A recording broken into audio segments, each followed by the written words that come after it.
Hey everyone, welcome back to Autonomy Farms, and today we're going to be getting into a new video. And before we get into the video, please go on and click the thumbs up button, subscribe to the channel if you're new here. Let's go on and get into the video.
Hello everyone, welcome back to another Wildwoods Honeybee Farms live stream. Thank you all so much for joining in tonight, the Wildwoods Beekeeping chat. We have 7 people on so far, so I'll give people some time to, join in and before we get into tonight's topic, which of course, as you can see on the title, is how social media creates beekeeping confusion, uncertainty, for newer beekeepers, or even experienced and intermediate beekeepers as well.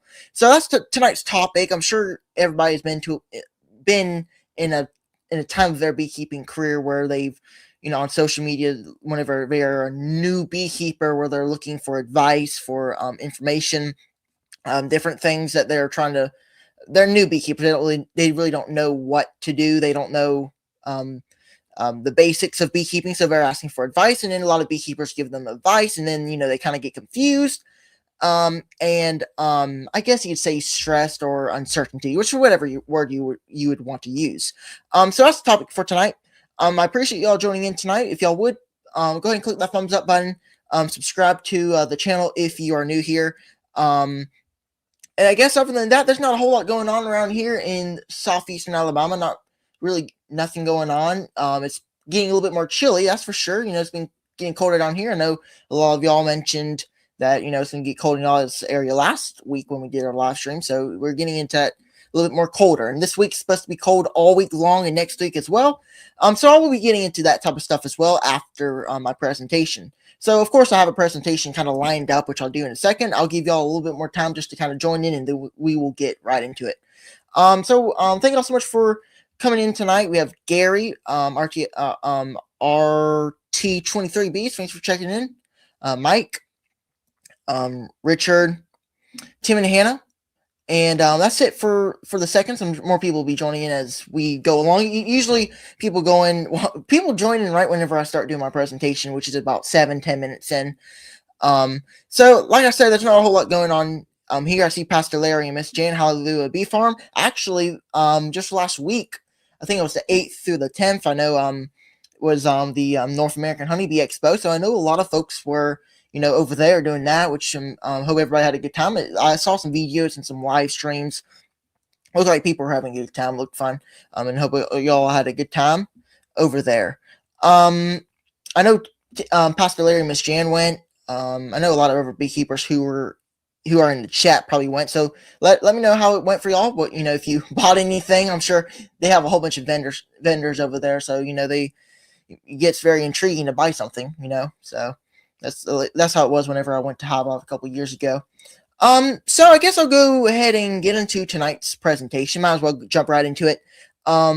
If you join in a little bit, which I'm sure a lot of other folks will be joining in later, once once we get going. I will be looking, at my presentation, so I won't be able to answer comments, questions. But if you do have a question, feel free to put it in the comments, the live chat, and I'll answer that once I am, done with the presentation. That's how I usually do it. Also, by the way, if you haven't already, make sure to smash the like. I appreciate that, if you will. It helps, the live stream get out to more viewers.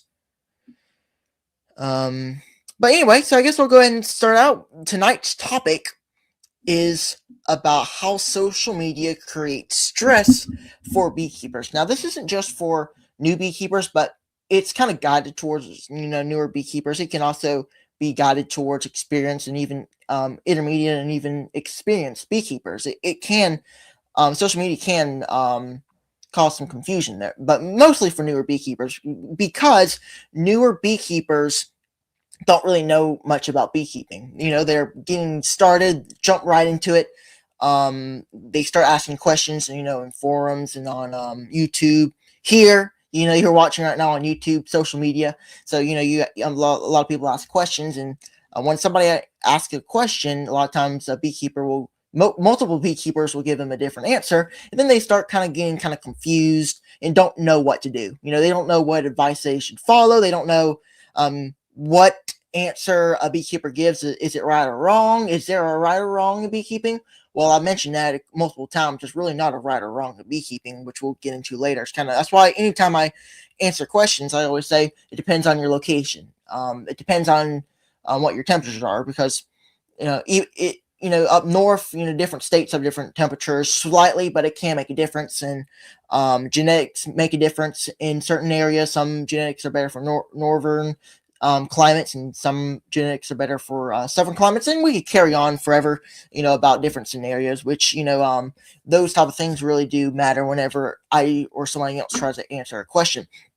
But anyway, when I decided to make this topic, I really wasn't trying to say that social media is bad, or that beekeepers, like you, or, if you're a new beekeeper, should, avoid it altogether, or, anything like that. But I just kind of wanted to, you know, share, and I've seen it before too, because I was a new beekeeper at one point, and watching videos and stuff and on social media, and wondering what's right or what's wrong, watching other beekeepers, and how easy it is for social media to quietly change how we think about our hives without us even realizing it. So most of the stress doesn't show up, all at once. It builds, it builds slowly. um, it shows up as especially second guessing. Whenever you make whenever you're going into your hives and you see something that you need to do, intervene. A lot of times, whenever you're watching social media and videos of what you should do in that scenario, it says something completely different. So you have multiple different options, and you're thinking, which one should I do? And you start second guessing yourself. That's the biggest thing. It also shows up, that maybe you're behind, or you're missing something, or even you're doing something wrong, even when your bees are actually doing just fine. So tonight, I kind of want to slow down that a little bit and talk through why that happens, how social media can contribute to it, and how to keep it from driving your decisions in the bee yard, which social media can change whether you make a decision or not, right? So I guess we'll start out with why this affects so many beekeepers, and mostly new beekeepers, but all levels, of course, can be affected. So almost every beekeeper uses social media in some form. Facebook groups, YouTube, Instagram, forums. It's where people ask questions, share photos, and look for reassurance. The issue isn't that the advice, that you're looking for exists. The issue is actually how fast it comes at you and how confident it often sounds.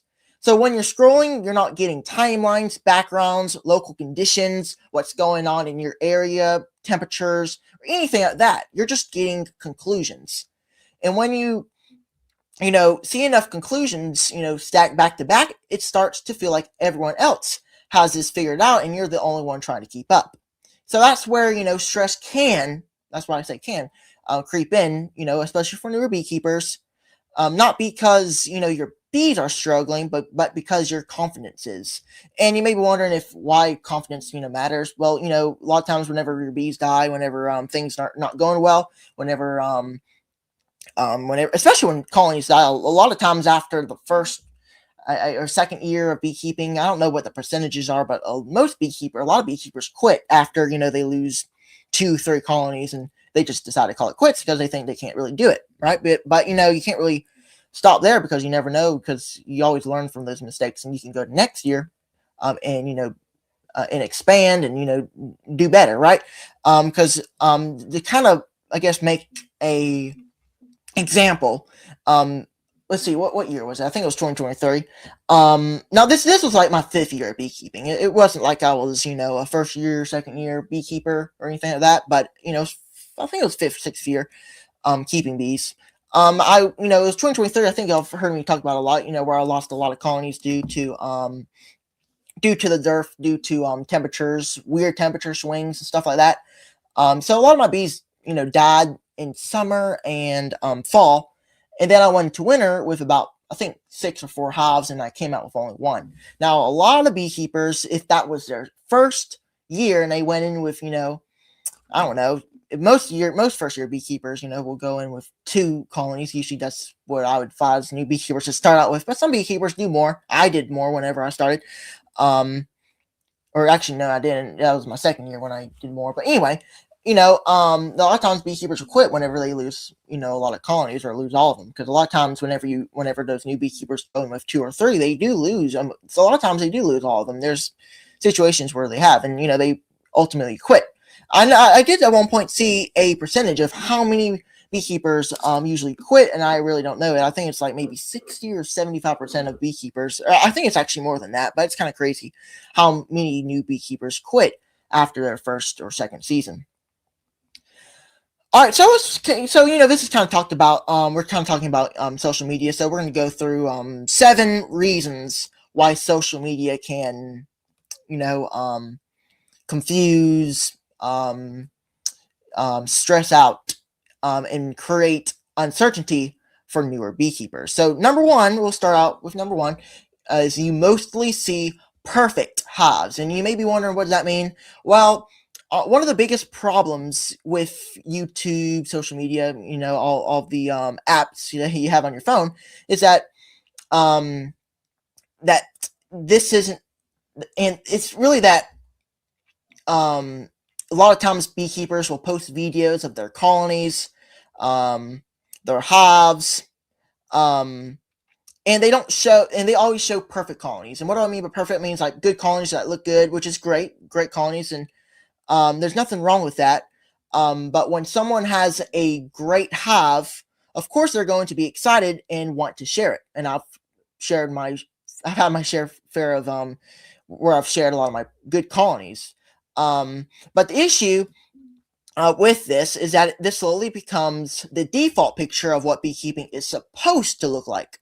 New beekeepers think that these perfect colonies have to look this way. They're always going to look this way. It's always going to be successful, because a lot of people show their successes, and a lot of people don't show their failures. So that's the one thing about social media with beekeepers who post videos is me and a lot of other beekeepers who are watching this live stream. They share their failures as well. I've kind of talked about that before too.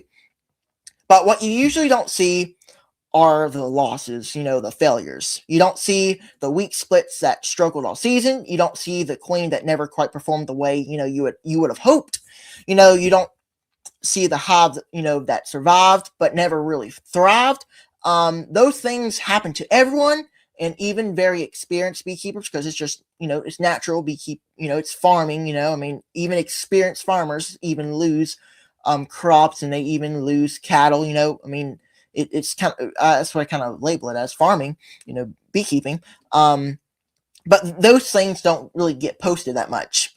And I talked about that a lot before on my YouTube channel. About I like to share successes. I like to show what goes right And of course, everybody wants everything to go right. I promise you, I want things to do well, and that's certainly the case. You want things to go right, but that's not always going to be the thing that happens all the time. You're not always going to succeed. You're sometimes you're gonna lose colonies, but you can't dwell over it. A lot of new beekeepers do, which I get because they're newer.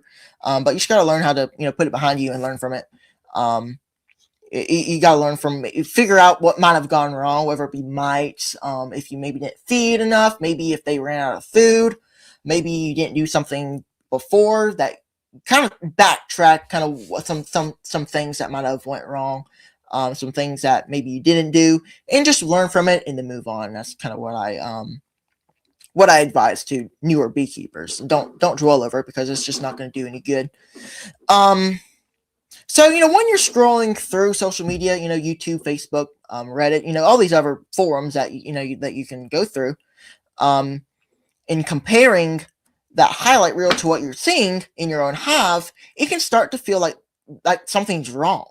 You start wondering why your bees don't look like that, or why your frames aren't packed, or why your hive seems behind. And I've actually something I can relate with new beekeepers, because I remember when I was a little bit newer, I always looked at videos and always wished my hives looked like that.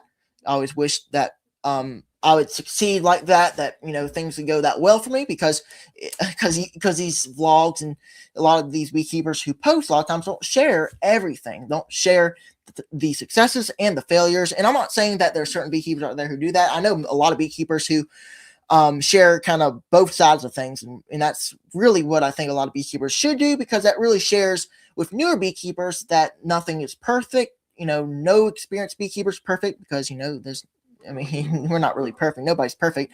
But new beekeepers, like to think that, when they look on YouTube and, social media, that everything perfect. And it kind of just, it just, creates uncertainty, and stress. So that's number one, is you mostly see perfect hives, which there's never any perfect hive there. I mean, there are, you have great colonies, but there's always something else there,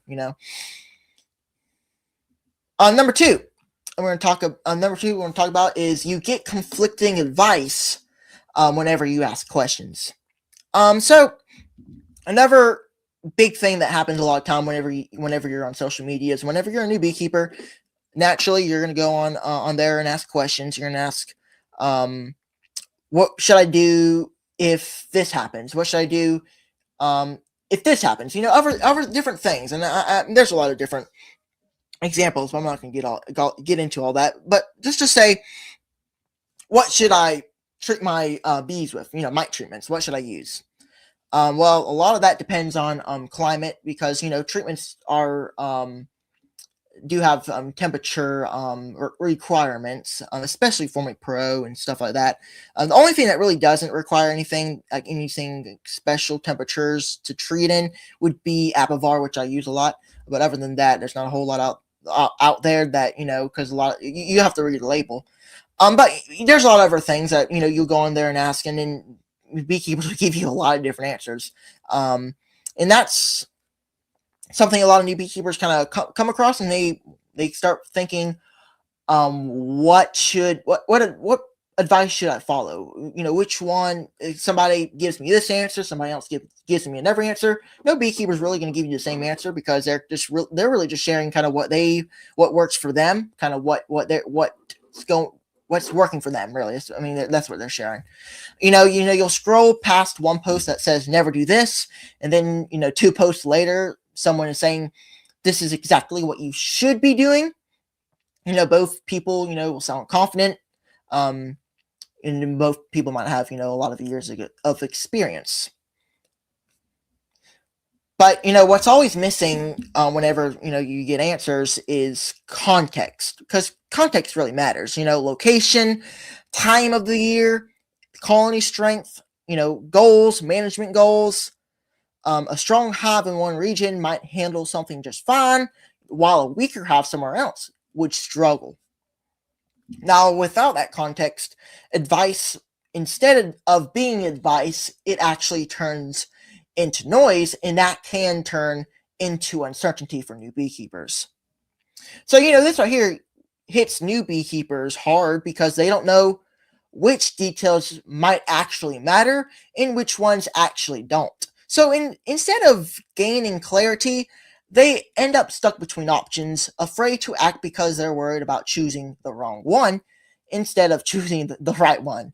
And that's stressful, and it has nothing to do with the bees themselves. So, with that being said, you may be wondering, what should you do if you're a new beekeeper and you don't know what's going on. You don't have a whole bunch of familiarity with beekeeping, so you want to go to other beekeepers. You want some advice, right? You'd want some good, solid advice from beekeepers. But honestly, not a knock on other beekeepers, but probably social media probably wouldn't be the best place to go for it. Like your, you know, first year advice. You still can go on there and see whatever people say and what their opinions are, but I would try to find somebody locally in your area who deals with your temperature, who deals with your location. Location really does matter, so it's good to find somebody who's locally that you can that who has a good amount of experience in beekeeping, and maybe ask them some questions, and they can give you some solid advice that works for your area. That's what I advise for newer beekeepers. And you can still go on social media and ask questions and see whatever beekeepers say, and that's completely fine. But first, I would first off find a local beekeeper. All right, so let's go to number three. Number three is one photo makes everything feel urgent. So you may be wondering, why is this? Well, it can be multiple things.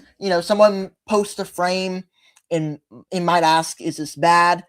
And suddenly there are dozens of comments diagnosing the problems, suggesting treatments or, warning about failure. But that photo, it's just one moment. It's like there's, no history, no trend, no sense of what the hive might have looked last week or how it's been progressing, over the season. So like hives, you want to, I don't know really how to say it, but, beekeeping doesn't really work in, snapshots. It, works in patterns. That's why when we talk about brood patterns, you look at the whole pattern. You don't look at just one frame. It's really hard to look at just one frame.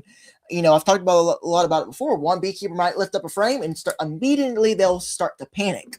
And where they really don't need to panic, they just need to go through the whole inspection, see what other frames look like. Because you might have one frame that might have a little bit of spotty brood pattern. A lot of times they'll think that, oh no, their queen is failing. We talked about, I don't know, was it last week or the week or the live stream before? I think we're kind of talking about this as well, about where you don't need to just be hard on your queen all of a sudden. You need to slow down and kind of take a second just to look through every single frame and see if it's a pattern, not just one coincidence or one frame. So number four is advice sounds like emergencies, right? So a lot of advice online is written in a way that makes every situation sound critical. Fix this now. If you don't act, the hive is done. This is a huge problem. That kind of language, that titles, I guess descriptions, can spread fast because it grabs attention. Beekeepers who are looking for that topic, immediately click because they think that it could be something bad or anything. But it also trains, newer beekeepers to feel like every decision is risky, high risk and time sensitive. Over time that can lead to over managing your bees, doing things not because the hive needs it, but because you're afraid of what might happen if you don't. And that's kind of being unintentional. We've kind of talked about being intentional in beekeeping, and that's is having an intention to go inspect your colony, not just going into your colony to just to look at it because you think something might be wrong, unless you know that there is something wrong. Now I understand if you're going into your colony and inspecting your hive, if you're new, to kind of learn, because you don't know what brood looks like, you don't know what eggs look like, so you kind of want to have go into a colony and just look and train yourself, in your beehive. But once you get a little bit more into your beekeeping journey, I would say, have an intention to go into your hive. If you need to go in there to test for mites, treat for mites, or come back and test again. If you need to check for food stores, if you need to check brood patterns to make sure your queen isn't failing. And again, don't stress if you don't stress over one frame. You got to look at every frame. But with this, you don't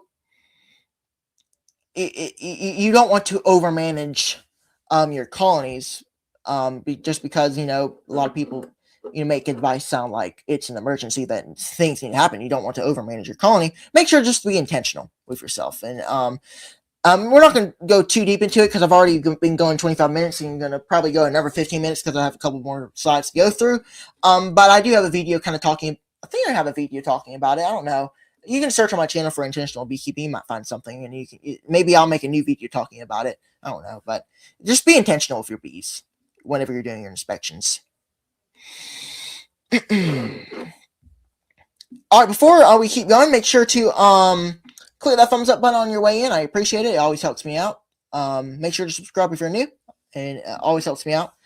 So number 5 is comparing colonies. This can destroy confidence. You start comparing your hive to someone else's, and that happens a lot of times because you don't know what good looks like for newer beekeepers. You don't know what a good colony looks like. You don't know what they're supposed to look like, and they don't realize how many variables there are for beekeeping.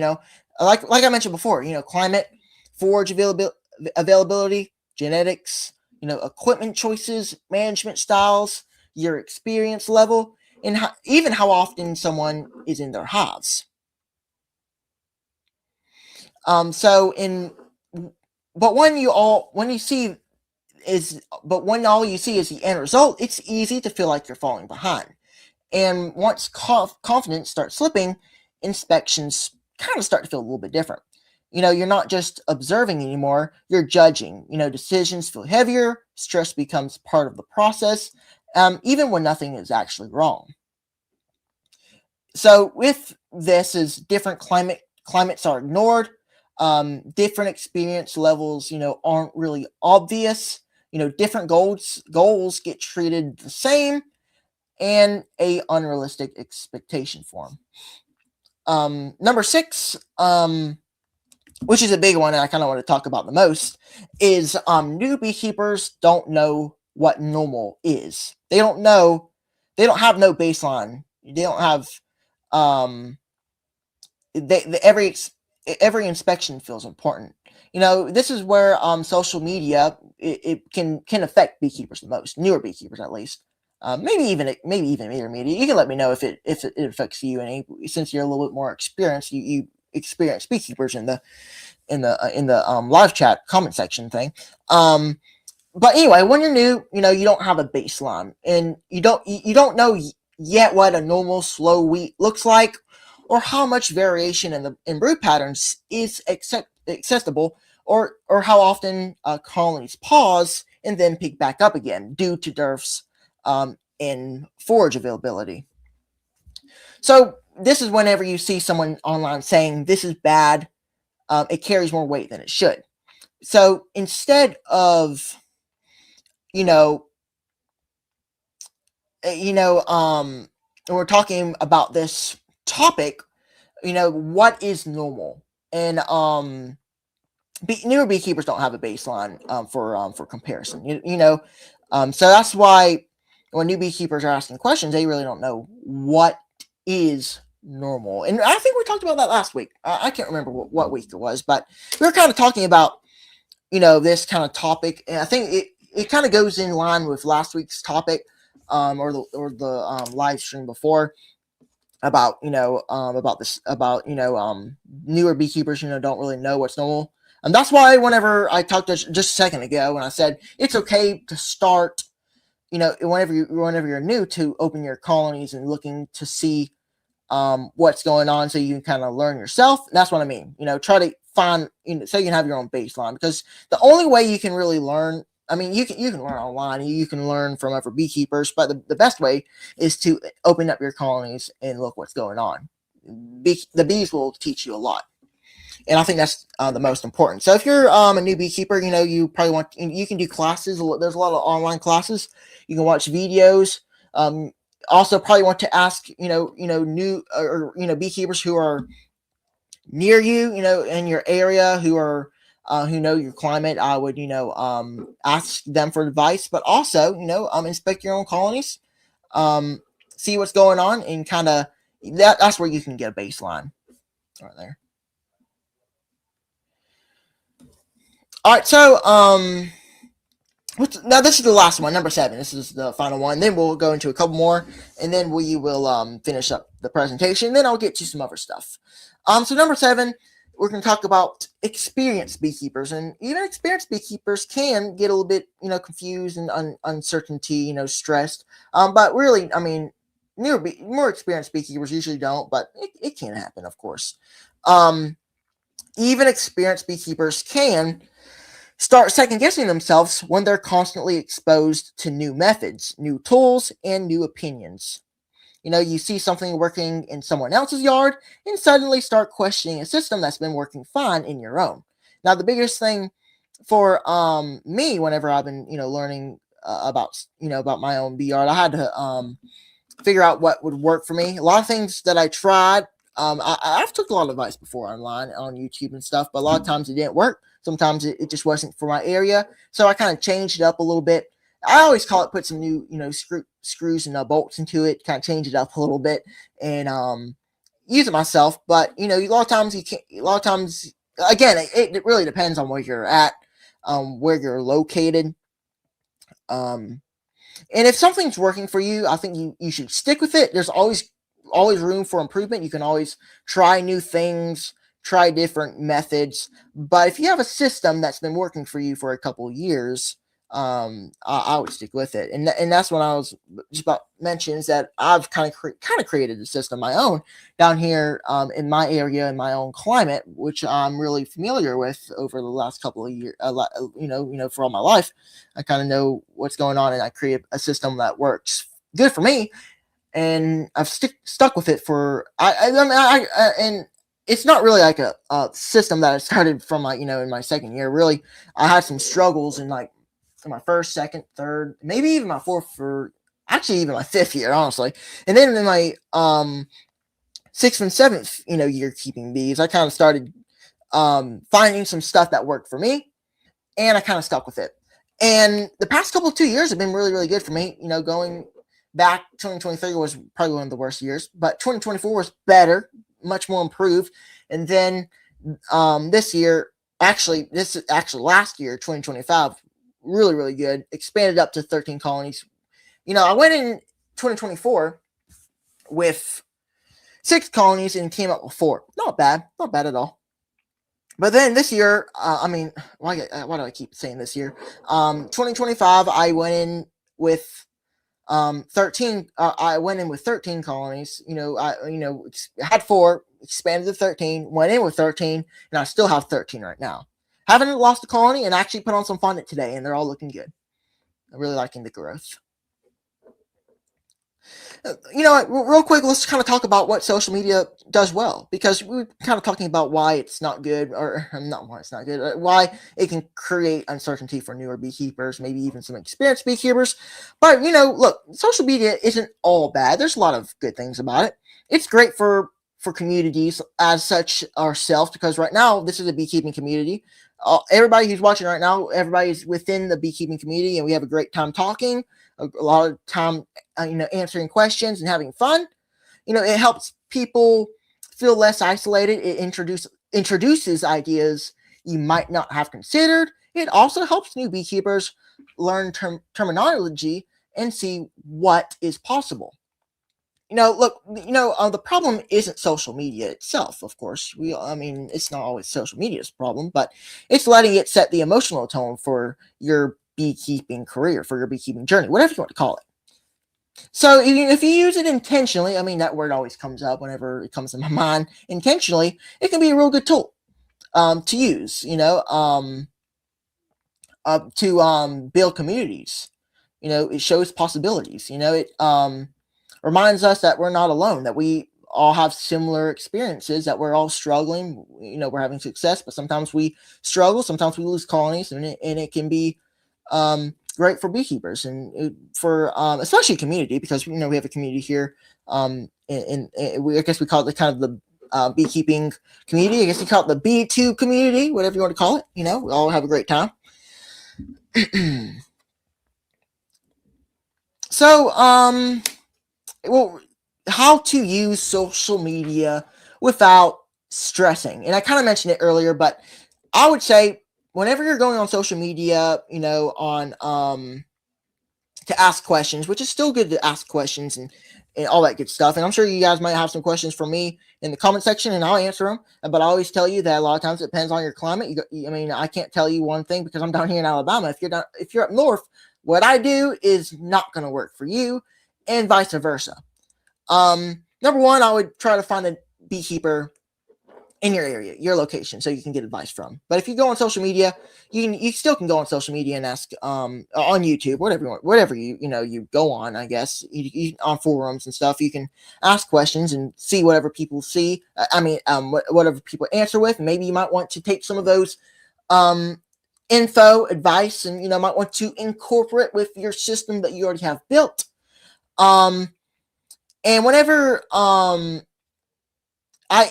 answer questions, whenever somebody asks me a question, and a couple people asked me a question last week, and I kind of told them that it really depends on where they live, what time of year it is, kind of what their colonies are looking like, and stuff like that. But whenever I'm answering a question, I always think, always kind of tell myself, kind of where is this beekeeper located? What time of the year is it? How strong is their colony? And does this actually apply, to my situation right now? And now when we go to what time of year it is, whenever I'm answering a question on here, I know what year it is. Don't worry, I know what year it is because I can see on the top here. But sometimes people will ask questions from a couple months ago, and you have to see what time of year it is, But anyway, it really depends on all those four things. There's a lot of other things that are variables that really matter whenever I'm answering questions and giving advice. I don't know everything, so I always say that when I answer a question that, I don't know everything. A lot of our beekeepers know a lot more than I do, but those are some things that really do matter whenever whenever I'm answering questions from other beekeepers. So if y'all will, make sure to click that thumbs up button. We have 24 folks in here tonight, a good amount of people on. Make sure to, or 26 now, so thank y'all so much for joining in. We've got a nice little crowd. If y'all will, make sure to click that thumbs up button on your way in. I appreciate it. I see Tom DC. I will see who else is in here once I'm done. I'm about to be done. This is the last slide. So you want to replace stress with perspective. So, bees don't know trends. Local conditions matter the most, and experience builds confidence, because the more the more experience you have, the more confidence you have going year after year. And slower thinking leads to better decisions. So don't rush into a decision if you want to. A lot of times what I'll do, if I need to decide something, what I want to do, how many splits I want to make, a decision, do I need to kill this queen or not, replace her, blah, blah, whatever I need to do. I'll, think about it for the day, and then the next day I'll, or sleep overnight, and then, think about what I want to do. And then the next day I'll go out there and do what I want to do. I don't want to just go out there one day and decide in 2 minutes, this is what I want to do. Whenever you rush decisions, a lot of times it leads to poor decisions, but if you kind of slow down and just think about it for a little bit, it leads to better decisions. All right, so social media, should be a resource, not a source of pressure. Thank you all so much for watching tonight. This ain't over yet. We got about 20 more minutes. But this is it of the presentation. So I appreciate y'all watching this. I hope you enjoyed it. something maybe you'll learn from it. Oh, I don't see me there. Let's see. There we go. So we got about 20 more minutes left in here. I'm gonna go back. If you have any questions, feel free to put them in there. And I'll answer them. Let's see. Got a lot of comments in here tonight. Hey Dennis, Dave, DC's Bees, Randy, Tar Heel Beekeeper, my grandma. Thanks for checking in. Blaine, hey Grayson, hey everyone. Texas Beekeeper, Blaine, over there in Texas. Let's see who else we got in here.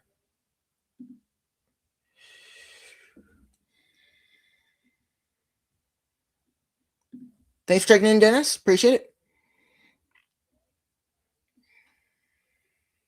Let's see. Going through the comments real quick to see if there's anybody new in here. Keith, hello everyone. Larimore Farms, thanks for checking in. Hello from Colorado, Flower Street Farm Bees. I know, actually, I know y'all were, a lot of folks who were in here were actually at the NAWB, North American Honeybee Expo. Hope y'all had a great time. I kept the videos and stuff. Looked like a great time. Hello all, Brian Bennett. Thanks for checking in. I appreciate checking in.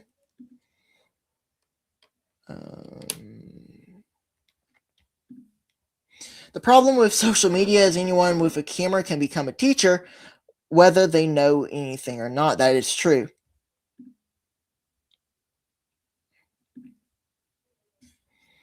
Even a lot of times, even that's Dave, Gary. That's why I do not teach. I just share what I am doing. I do not feel I have enough knowledge to teach beekeeping. I get you. Hey Tom, hi Grayson, everyone. Thanks for checking in. I have a face more suited for radio, not video. I get you. I agree, Dave. I agree, DC. I just hope someone will tell me what I'm doing wrong.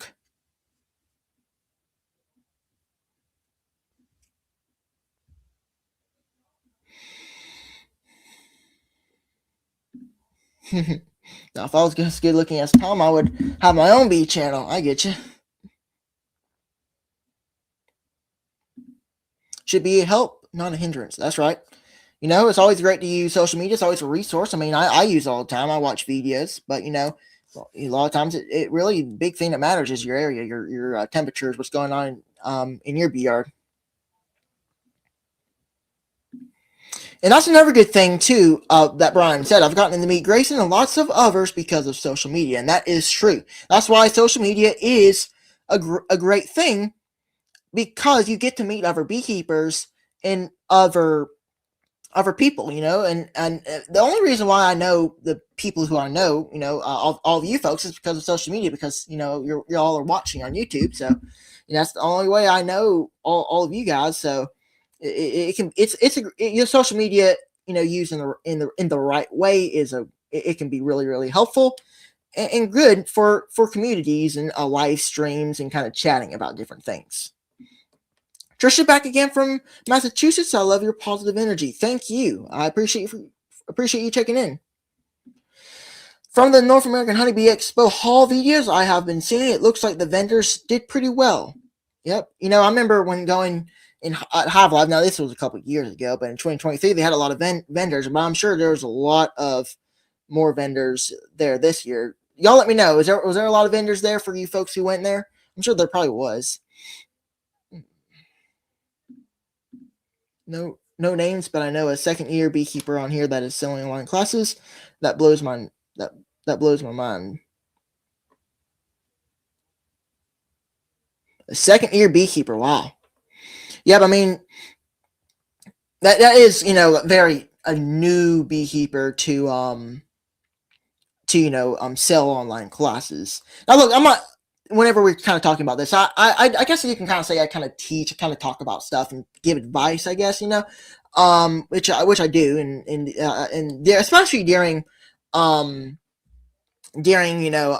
I do that a lot, where I kind of do these type of live streams teaching, but I try to share, not like what I try to do is I try not to force anything on anybody. Like, you should do this or that. This is the thing. What I've actually had fun with the last couple of times is talking about um these type of topics about. Let me look real quick on my recent live streams, and these are the topics I really like. Like last week, I talked about things new beekeepers worry about too much, the most overrated beekeeping, about why some beekeepers don't get along, and then today how social media creates beekeeping anxiety. Those type of topics, which isn't like not what you would call it, like the main part of beekeeping. It's just kind of talking about mindset stuff, which I really like to talk about mindset stuff. That's really what I enjoy and I try to do. Um, Most new beekeepers get overexcited. That is true. I remember when I was a new beekeeper, I was really, really excited, overexcited. Sometimes I can cause problems, Grace and Phil at 33 Mile Bees did a live walk around. I saw that, Dave. I wasn't able to watch the whole thing. But I was able to watch a little bit of it, and it seemed pretty cool, though. It looked real, real fun, and hopefully, look, we were actually kind of thinking about going, this past, a couple of days ago when it was, but it just got kind of late, and we decided that we'd probably try, to go maybe next year. It's kind of our idea. I found that if you learn to listen and read the bees, it will teach you a lot. You are correct. I agree with you there because, I mentioned it just a little bit ago that the biggest thing you can learn to be able to learn is to just read your bees, to listen and learn and read the bees, like inspecting your colonies. I think that's the biggest thing for newer beekeepers to learn. I was commenting to someone today about how amazing the beekeeping community is. Makes me feel peaceful and blessed. Yep, the beekeeping community is a great thing. I think they get so excited on what they are learning and seeing. Then you have the books they read and they say how it is. We all know the bees don't read the books. They don't in the beginning. You're correct. Yeah, that's the thing. Whenever you start reading the how it's supposed to be, what's going to happen, which because there's no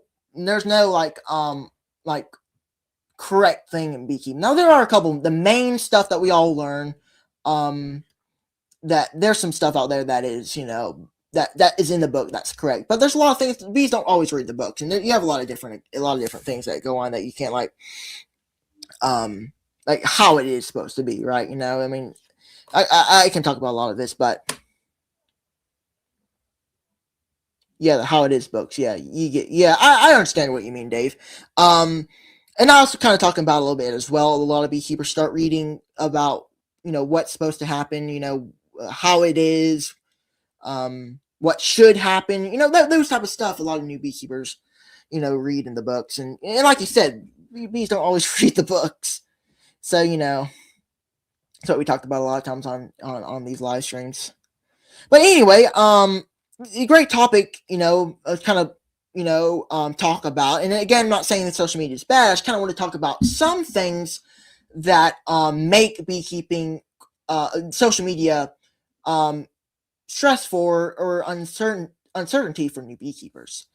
So I kind of wanted to thanks for yes, I appreciate y'all. I'm not done just yet, but we only got 12 minutes left, so we'll be done pretty soon. I kind of wanted to share. I guess we'll kind of be done with tonight's topic. If y'all will ask questions, you can ask questions about this topic, or what I'm doing in my area, or anything, whatever you want. If you want to ask, if you have a question, that is. But I kind of want to kind of switch off that topic and kind of talk about some other stuff real quick before we get close to ending. So here's my temperatures. These are for southeastern Alabama.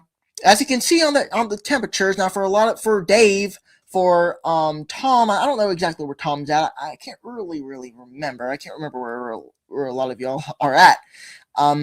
But for a lot of y'all, it's much colder. But down here, it isn't that bad. But as you can see, it's starting to get colder. And like Dave said, looks like it's getting a little cold for you at night, and it's starting to get a little bit more colder. But honestly, y'all, I honestly kind of like these temperatures a little bit better for my bees. Now a lot of you guys might think I would rather have warm temperatures, but I honestly don't. But um, warm temperatures are great for me, but really for bees, it's great. They keep cold. I've talked a lot about it before, about inconsistent temperatures and how it can starve of the bees, where they can run out of food because they're flying a lot. And the bees are even flying today. Today the high was 52, and bees were flying at 49. So bees still do fly, and they will fly at in the 50s, but not as much. But anyway, this just I kind of rather these temperatures to stay more consistent. And I was waiting to. I didn't put my fondant on just yet. Or actually, I did today. I put some Havilah fondant on today. But before this week started, I didn't put any on because it was in the 70s. And there was one time where it got the high of 78. And, it was just kind of too warm. It was too up and down. Um, it's just too up and down and really inconsistent, where I just wasn't going to put on my fondant just yet. But now that we have this cold week, I put on some fondant today, the Havilah fondant that Havilah sent me, which I'm looking forward to using more and seeing how it works. And I'm sure the bees will like it. But anyway, so today is supposed to be, or tonight's supposed to get down to 20, or excuse me, this is actually from yesterday. I'm sorry.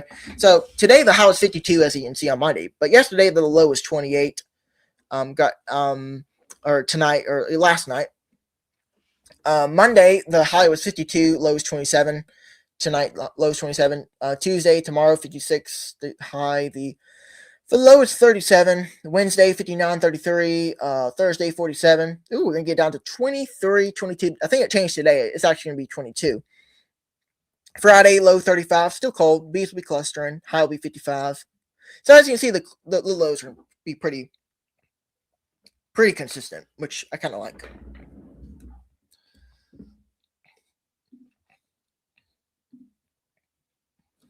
Not to offend anyone, but does hive life still exist? I've not heard anything. I'm not really sure. I haven't really seen much.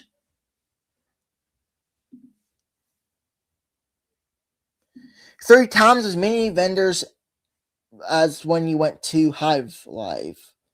Yeah, I figured it'd probably be a lot more vendors.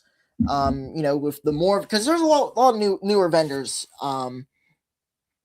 That sure they are, but um Tom says I plan to be a vendor in 2027. Oh, nice. Hey, you know what, Tom? What is it? I know you can't really answer in the comments, which is kind of because you might take forever. But what do you to get a booth, or event, be a vendor? Do you contact Cayman, or do you contact the North American honeybee people, or Chris, who's who works with Cayman? Kind of how does that work? And I'm guessing that since you plan to be a vendor in 2027, this upcoming year, which I guess you plan a little bit early. He tries to get everything pretty early, which that's pretty interesting. Very, very interesting. I'm sure it costs. I don't know. I really don't know how it works. Cayman and Chris, I figured you probably have to get in touch with them to get a booth. Has anyone seen how Lisa did? She was a vendor this year. You know what? I think and Tim and Hannah did like a live stream, and they were kind of sharing, kind of seeing if they could find anybody at the North American Honeybee Expo. And actually, I think the camera, I think it was Philip who was kind of walking around. Actually, went to Lisa's booth, I believe. I can't really remember though. I don't know how she did, but I don't know. I don't think Lisa was in. No, she wasn't in here, but she might pop in.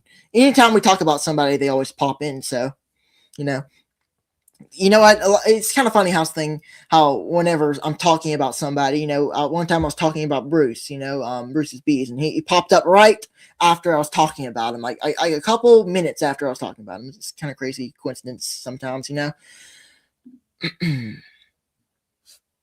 Last thing I wanted to be stuck in a booth during the whole expo if I was able to go. I get you. Um, I guess being a vendor take a lot of work, and you wouldn't really be able to go around. You'd have to stay at your vendor, be able to, or your booth to sell stuff. So you wouldn't be able to go around and meet people, which people would come to you, but wouldn't be able to go around and look at other vendors and buy other stuff. You'd be stuck in the booth.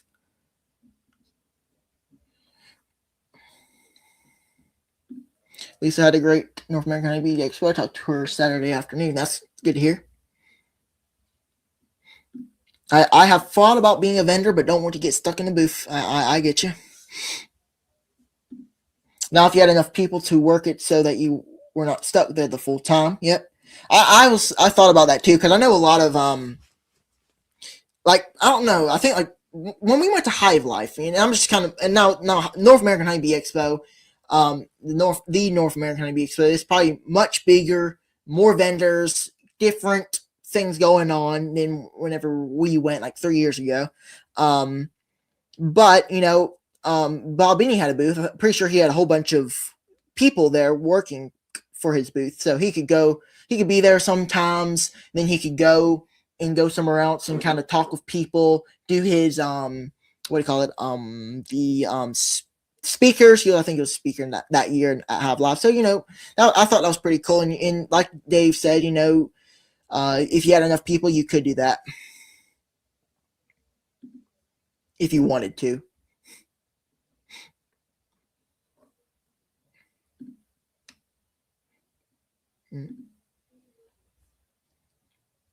Well, I guess that's really not a whole lot else to talk about tonight. Tonight's topic was how social media creates beekeeping uncertainty. I enjoyed it. I guess I'll probably do my live stream next week. Actually, last week I mentioned that this live stream was probably going to be something about spring, kind of getting ready for the new season, which maybe next week I will, or the week after, kind of talk about the upcoming season. We're getting close, honestly, in mid-February, we down here will be getting started in our season. We won't be full throttle, but we will get started during February. So, we'll be able to, a lot of beekeepers do splits in February. So I don't plan to do splits because it will be a little bit too early for me, but I will, start doing some vlog videos, which I usually do every year and I enjoy doing them. So thank you all for watching. I hope you all enjoyed, very interesting topic tonight. Now social media isn't bad. I use social media, I'm using YouTube to share advice, topics, stuff like that. But there's some good, there's a whole bunch of great stuff with social media, especially what we're doing right now with the beekeeping community and sharing topics and kind of having fun and talking bees. Everybody, beekeepers, we all love to talk about bees. So again, thank you all for watching tonight. I appreciate it. If you will, on your way out, make sure to click the thumbs up button. If you haven't already, I appreciate it because it helps get this live stream out to more people. If you haven't already, make sure to subscribe. I plan to do a 3,000 subscriber giveaway once I reach 3,000. So just all you have to do is subscribe to be eligible. If you subscribe, you will be eligible to win the prize once I reach 3,000. I've been kind of talking about that for a while, but I'm getting close. I'm at 2,716. So we got about 200, what would be 284 subscribers away. My math might not be mathing, but anyway, thank you all for watching the live stream. I appreciate it, and we'll catch you next time. Good night, everyone.